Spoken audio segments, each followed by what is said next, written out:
તો ચાલો આપણે થોડી જ વારમાં દર્શન કરીશું.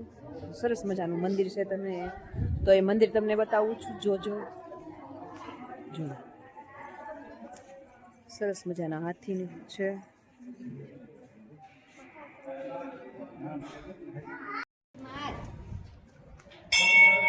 ભક્તિ હાલ તો બેટા.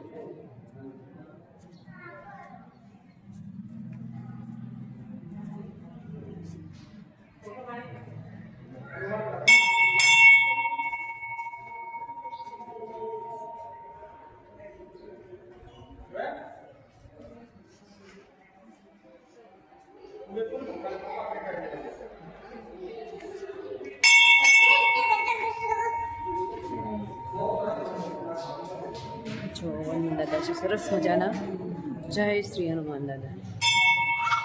અને ચાલો બીજા મંદિરના પણ દર્શન કરાવું છું. રાધા કૃષ્ણ મંદિર છે પણ સરસ મજાનું. જો ધૈર્યભાઈ ખૂબ એન્જોય કરે છે. જો બાળકોને ખૂબ મજા આવે મંદિરમાં. આ છે રાધા કૃષ્ણ મંદિર. જો આ લાલજી મહારાજ છે.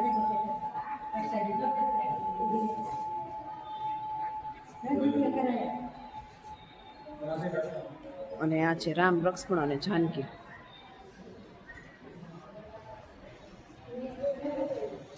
સરસ મજાનું મંદિર છે. બહુ ભવ્ય અને અદ્ભુત મંદિર છે. શેષ નારાયણ ભગવાનનું પણ મંદિર છે.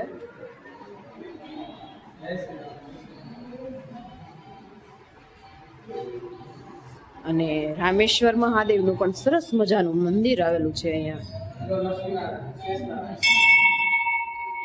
પોઠિયાદેવ છે. આ પોઠિયાદેવ છે. આ 12 જ્યોતિર્લિંગમાંથી એક જ્યોતિર્લિંગ છે રામેશ્વર મહાદેવ.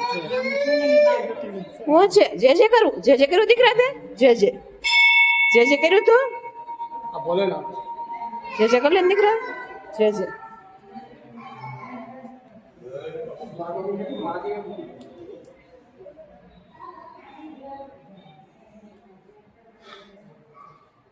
અને જો આ લાલજી મહારાજ છે, સાયલા. આ ભીમદાસજી મહારાજ છે, આ ગોપાલદાસજી છે, આ ભગવાન દાસજી મહારાજ છે, અને આ મોતીરામ દાસજી છે, કૃષ્ણદાસજી. તો આજે પેલા લોકો જે પોતે થઈ ગયા હોય પેલા એ બધા લોકોના સંતો છે જે મોટા મોટા, એના મહારાજ થઈ ગયા હોય એના તકતી લગાવવામાં આવી છે.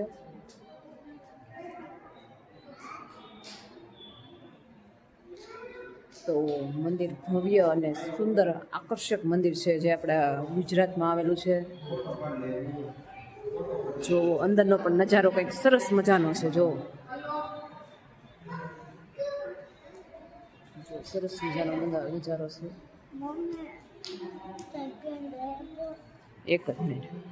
અને જો આ દીવ બંદર છે, તમને દીવ બંદર બતાવો હાલો.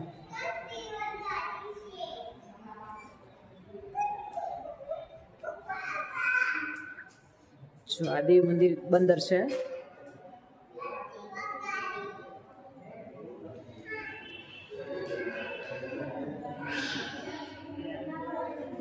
અદ્ભુત કલર અને કંડાર પણ અદ્ભુત છે ચાયલા મંદિરમાં.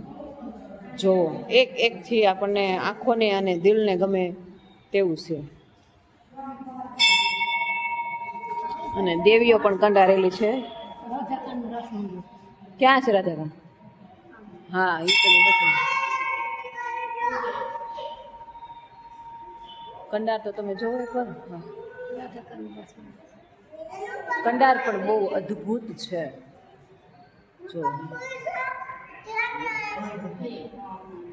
પોત નહીં હોય ને પોત.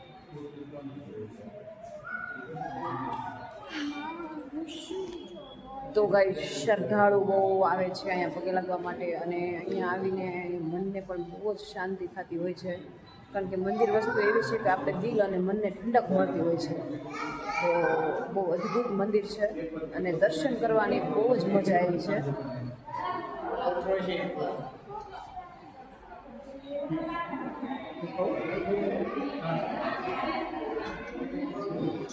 અને હવે વાગી ગયા છે બપોરના 12:30. દર્શન કરી લીધા છે અને હવે જો અહીંયા પ્રસાદી આપતા હોય તો થોડીક પ્રસાદી લઈ લઈશું અને પછી થોડી જ વારમાં હવે ઘરે જવા માટે નીકળી જઈશું. અને આડું કંઈક એવું લાગે કે દર્શન કર્યા જેવું છે તો ત્યાં પણ જઈશું. અત્યારમાં તો હવે પ્રસાદી લેવાનો ટાઈમ થઈ ગયો છે તો પ્રસાદી લઈ લઈશું.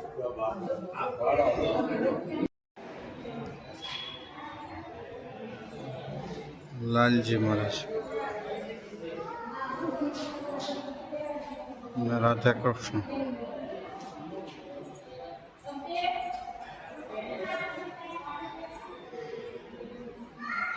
રામ લક્ષ્મણ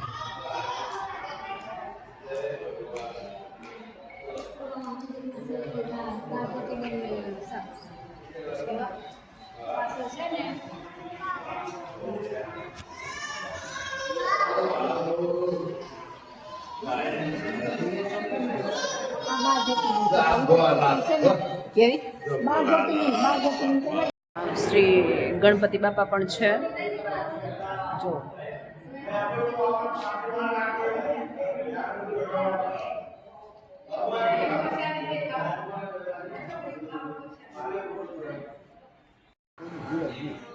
જો આ ચાયલા મંદિરની સરસ મજાની ભવ્ય ડેકોરેશન છે. જો અદ્ભુત કલાકારી છે. જોવો તમે કલાકારી જોવો એકવાર.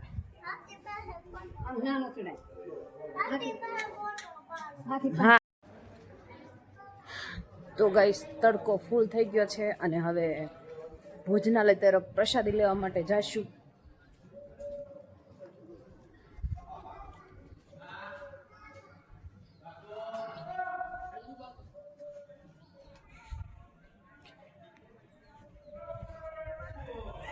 તો હવે જઈએ છીએ ફાઇનલી પ્રસાદી લેવા માટે. તો જો આ ભોજન ખંડમાં પ્રવેશ કરી લીધો છે.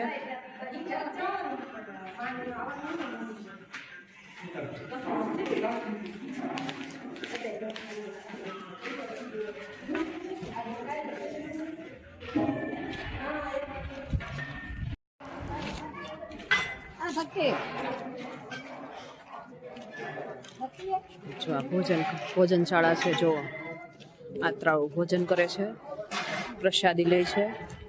તો મેં પણ હવે ડીશ લઈ લઉં છું.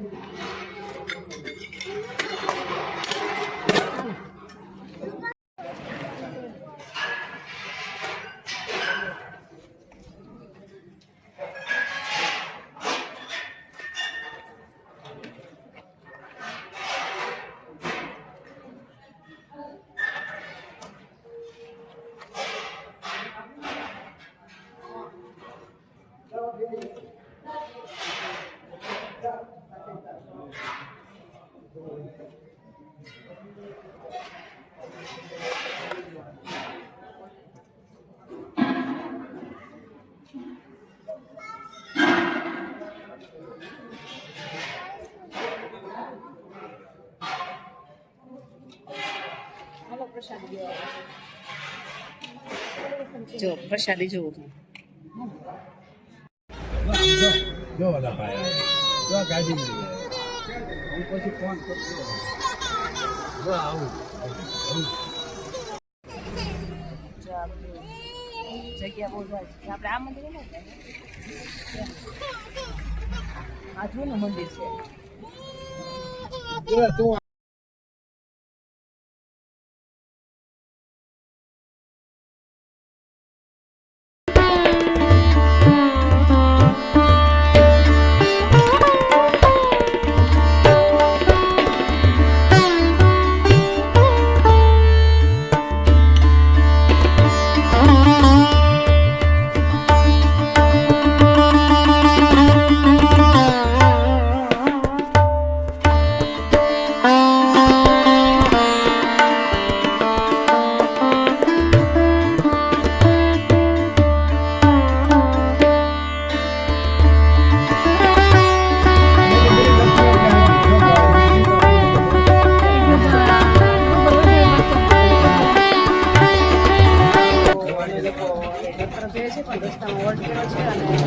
રસ પીવા માટે થોડી વાર બેઠા છીએ. આવો છે રસ પીવા માટે. કાંકરિયા ભાઈ